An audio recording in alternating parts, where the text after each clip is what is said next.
નમસ્કાર વિદ્યાર્થી મિત્રો, આપ સર્વ વિદ્યાર્થી મિત્રોનું સ્વાગત છે ઓશન કોચિંગ ક્લાસીસની યુટ્યુબ ચેનલ પર. આપ સૌ જાણો છો કે ગાલાનું અસાઇનમેન્ટ સંપૂર્ણ અસાઇનમેન્ટ સોલ્યુશન લઈને અમે આવી ગયા છીએ. તો હું પ્રિતેશ સંઘાણી, વિદ્યાર્થી મિત્રો આજે આપણે સોલ્વ કરવાના છીએ ગાલામાં ધોરણ 12 બીએ વિષયમાં પ્રશ્નપત્ર નંબર 6 અને વિભાગ બી એક માર્કના ટૂંકા પ્રશ્નો. આપ સર્વે જાણો છો કે ગાલા અસાઇનમેન્ટ લોન્ચ થઈ ચૂક્યું છે અને માર્કેટની અંદર 300 રૂપિયાના ભાવે મળે છે. પણ જો તમે નીચે લિંક ડિસ્ક્રિપ્શનમાં આપી છે ત્યાંથી અથવા તો એ મોબાઈલ નંબર આપ્યો છે ત્યાંથી તમે ખરીદી કરો છો તો માત્ર 290 રૂપિયામાં હોમ ડિલિવરી ફ્રી છે. આપણા ઘર સુધી આ ગાલા અસાઇનમેન્ટ પહોંચી જશે. એક ગાલા પ્રકાશન દ્વારા એક સ્માર્ટ ડીજી બુક લોન્ચ કરવામાં આવી છે, જે એક એપ્લિકેશન છે જેની અંદર તમને સંપૂર્ણ મટીરીયલ છે પીડીએફ સ્વરૂપે મળી જશે. જેના માટે તમે એપ્લિકેશન ઓપન કરશો તો QR કોડ સ્કેન કરવાનો થશે અને આ માહિતી બધી ફિલઅપ કરવાની થશે. ત્યાર પછી તમને એક્સિસ કોડ આપેલો છે મુખપૃષ્ઠ પેજ ઉપર, તે એપ્લિકેશનમાં એડ કરશો વિદ્યાર્થી મિત્રો એટલે તમારી જે સ્માર્ટ ડીજી બુક છે ઓપન થઈ જશે અને બધી જ માહિતી તમને પીડીએફ સ્વરૂપે મટીરીયલ મળી જશે. આપ સર્વે જાણો છો ગાલા 21 અપેક્ષિત પ્રશ્ન સંગ્રહ પણ લોન્ચ થઈ ચૂક્યું છે વિદ્યાર્થી મિત્રો. ખૂબ સારું એવું પ્રકાશન છે અને ખૂબ સારા એમાંથી પ્રશ્નો પૂછાય પણ છે બોર્ડમાં. જો તમે 300 થી વધુની ખરીદી કરો છો તો 15% સુધીનું ડિસ્કાઉન્ટ છે. કોડ છે NAV15 અને વિદ્યાર્થી મિત્રો 500 થી વધુની ખરીદી કરો છો 20% સુધી ડિસ્કાઉન્ટ છે.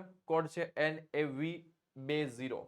નીચે લિંક ડિસ્ક્રિપ્શનમાં આપી છે ત્યાંથી તમે ઓર્ડર આપી શકો છો. હોમ ડિલિવરી ફ્રી છે અથવા તો મોબાઈલ નંબર આપેલો છે એમાં કોલ કરીને પણ તમે વિદ્યાર્થી મિત્રો ઓર્ડર આપી શકો છો. સેક્શન બી એક માર્ક્સના પ્રશ્નો. પહેલો પ્રશ્ન, પેદાશ મિશ્રમાં કયા કયા ગુણધર્મનો સમાવેશ થાય છે? સવાલ શું છે? પેદાશ મિશ્ર મતલબ વસ્તુ.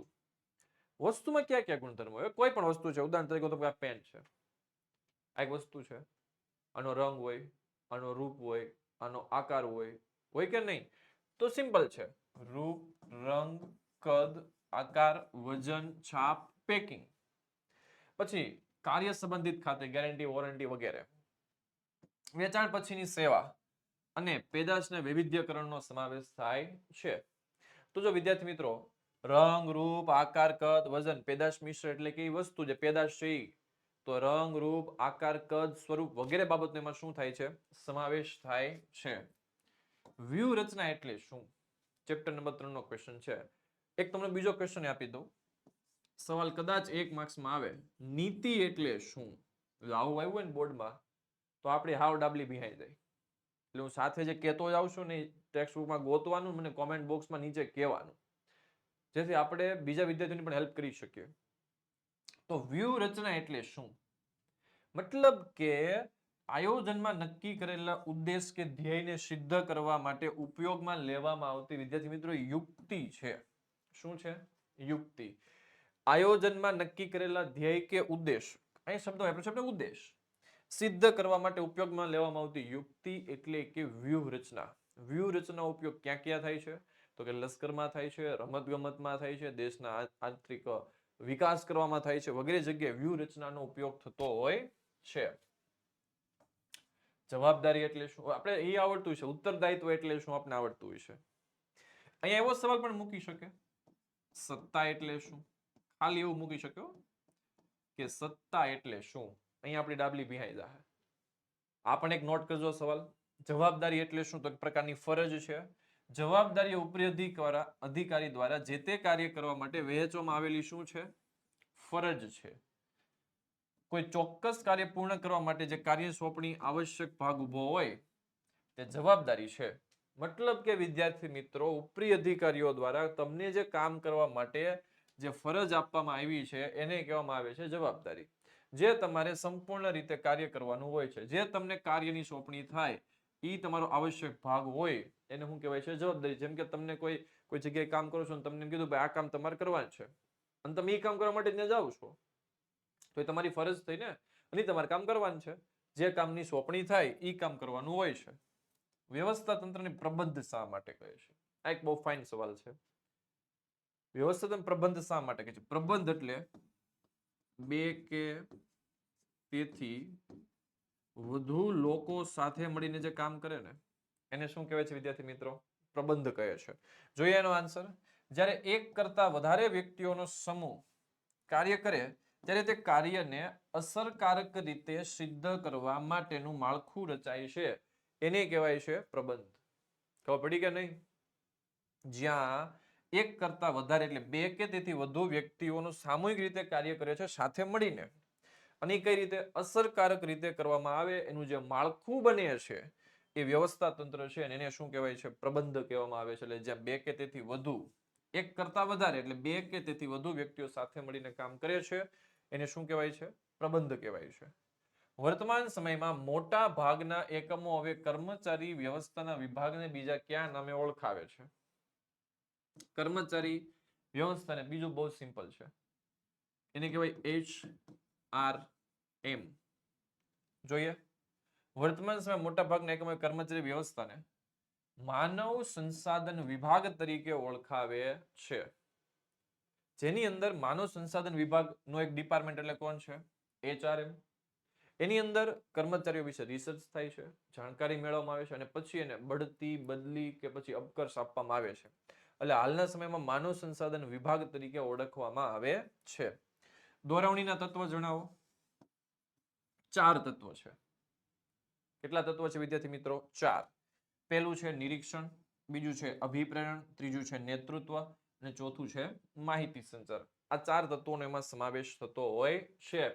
IMP બેન્ચ વન્સ અગેન વિદ્યાર્થી મિત્રો લોન્ચ થઈ ચૂકી છે. પછી કહેતા નહીં કે અમે રહી ગયા. 90+, 95+ કે 100 માંથી 100 લાવવા હોય તો હજી મોકો છે, હજી સમય છે. સમય વહી નથી ગયો. માત્ર ને માત્ર જો પ્રાઇસ સબસ્ક્રિપ્શનની 100 રૂપિયા છે વિદ્યાર્થી મિત્રો, પણ યાદ રાખજો તમે આ 100 રૂપિયા કરતા તમને બહુ જાજુ મળવાનું છે, 1000 રૂપિયા જેટલું મળવાનું છે. કોઈ પણ એજ્યુકેશન ફિલ્ડની અંદર આટલું સસ્તું કામ નહીં મળે. કારણ કે તમને બેનિફિટ, અમારો એવો હેતુ છે કે ઓછામાં ઓછા રૂપિયામાં સારામાં સારું ક્વોલિટી વાળું કામ આપી શકાય. તો જો પ્રકરણ પ્રમાણે IMP બેચ મળશે, લાઈવ લેક્ચર થવાના છે, એનો રેકોર્ડિંગ પણ મળી જશે, આકર્ષક પ્રેઝન્ટેશન, PDF મળવાની છે સુપર ક્વોલિટીમાં બધા જ મટીરિયલની, ડાઉટ ક્લાસ સોલ્વ થશે, વોટ્સએપ સપોર્ટ મળશે, ગ્રુપ બનાવવામાં આવશે, પ્રીવિયસ યરના જૂના સોલ્યુશનના જેટલા પેપર છે વિચાર કરો બધા જ તમને મળી જાય, કોઈ માથાકૂટ કર્યા વગર. તો રાહ ન જોતા 100 રૂપિયા જ પ્રાઇસ છે. જામીનગીરીઓ બહાર પાડતા મૂડી ભંડોળ મેળવતી કંપનીએ કયા પ્રકારના શેર બહાર પાડવા જ પડે છે? કોઈ પણ કંપની હોય, શેર બજારમાં એન્ટ્રી લેવી હોય, કોઈ પણ શેર વેચવા હોય, ડિબેન્ચર બહાર પાડવા હોય તો ફરજિયાત એને ઇક્વિટી શેર બહાર પાડવા પડે છે. તો જો આપણો જવાબ આવશે ઇક્વિટી શેર બહાર પાડવામાં આવે છે. નાણાં બજારના સાધનોની પાકતી મુદતનો સમય કેટલો છે? જો અહીંયા ક્વેશ્ચન છે નાણાં બજાર. નાણાં બજાર એટલે ટૂંકા ગાળાનું બજાર. કેવું બજાર છે? ટૂંકા ગાળાનું. અને ટૂંકો ગાળો હંમેશા કેટલો હોય છે? 1 વર્ષથી ઓછો. યાદ રાખજો, એક્ઝામમાં પૂછાઈ શકે ટૂંકો ગાળો એટલે કેટલા વર્ષ? 1, 2, 3, 5. તો આપણા સિલેબસ પ્રમાણે આન્સર આવશે શું? 1 વર્ષ. તો નાણાં બજારની પાકતી મુદતનો વર્ષ 1 વર્ષ કે તેથી ઓછો હોય છે. સમય તમે તમને કહી દીધો. તમારા માટે ક્વેશ્ચન મૂકું છું અહીંયા. મૂડી બજારનો સમયગાળો કેટલો હોય? અહીંયા ચેન્જ થઈ જાય ને એક્ઝામમાં અહીંયા લખાઈને આવી જાય મૂડી બજાર. તો સાધનોની પાકતી મુદતનો સમયગાળો કેટલો હોય છે? આ ફન એન્ડ ફેક્ટ બોલો, આવો સવાલ પૂછાણો વિદ્યાર્થી મિત્રો બોર્ડમાં તો આપણે તો હાવ ડાબલી ભેંય જવાની છે. પાક્કું. તો યાદ રાખજો મૂડી બજારનો સમયગાળો કેટલો છે અને કોમેન્ટ બોક્સમાં કહેજો, હું તમને આન્સર આપીશ. પછી માર્કેટિંગ મિશ્ર બોલે તો 4P. કઈ કઈ બાબતનો સમાવેશ થાય છે? તો 4P આવશે. 4P તરીકે પણ ઓળખવામાં આવે છે. એક તો પેદાશ એટલે પ્રોડક્ટ, કિંમત એટલે પ્રાઇસ, વિતરણ એટલે પ્લેસ, જે જગ્યાએથી વિતરણ કરવામાં આવતું હોય તે, અભિવૃદ્ધિ બોલે તો પ્રમોશન. આ 4 એટલે કે 4P નો સમાવેશ થાય છે. ગ્રાહકોના થતા શોષણને મુખ્યત્વે કયા વિભાગોમાં વહેંચી શકાય છે? ગ્રાહકના શોષણને કયા કયા વિભાગમાં વહેંચી શકાય? 3 વિભાગ છે. કયા કયા? તો કે પહેલું શારીરિક અને માનસિક શોષણ, જે બે શરીરને લગતા છે, કે મેન્ટલી પ્રેશર કરવામાં આવે કા પછી બોડીને નુકસાન થાય, એટલે શારીરિક અથવા માનસિક શોષણ. બીજું આર્થિક શોષણ, પૈસા વહી જાય આપણા પ્રોડક્ટ ખરીદ્યા પછી. અને જાહેર રીતને નુકસાન, સરકારી ગવર્મેન્ટની જેટલી પ્રોપર્ટી છે નુકસાન પહોંચાડવામાં આવે તો એને કહેવાય જાહેર રીતને નુકસાન. વિદ્યાર્થી મિત્રો વોટ્સએપ ગ્રુપમાં જોડાઈ જાઓ, ટાઈમ હજી છે. સાથે મળીને બેસ્ટ સોલ્યુશન કરીને આપણે સારામાં સારા પેપરના સોલ્યુશન કરીને રિઝલ્ટ લાવવાનું છે. તો આજે જ BA ના અપડેટ ગ્રુપમાં જોડાઈ જાઓ. વોટ્સએપમાં નીચે મોબાઈલ નંબર આપ્યો છે ત્યાં કોલ કરીને જોડાઈ જજો. થેન્ક યુ સો મચ વિદ્યાર્થી મિત્રો, અમારી સાથે જોડાયેલો. આપણી પાસે બહુ બધું મટીરિયલ છે, સાથે સાથે સોલ્વ કરતું જવાનું છે જેમ જેમ બોર્ડની એક્ઝામ આવતી જાય એમ. હવે આપણી પાસે સમય ઓછો છે પણ એનો બેસ્ટ ઉપયોગ કરીને શ્રેષ્ઠ પરિણામ આપણે મેળવવાનું છે. Thank you so much.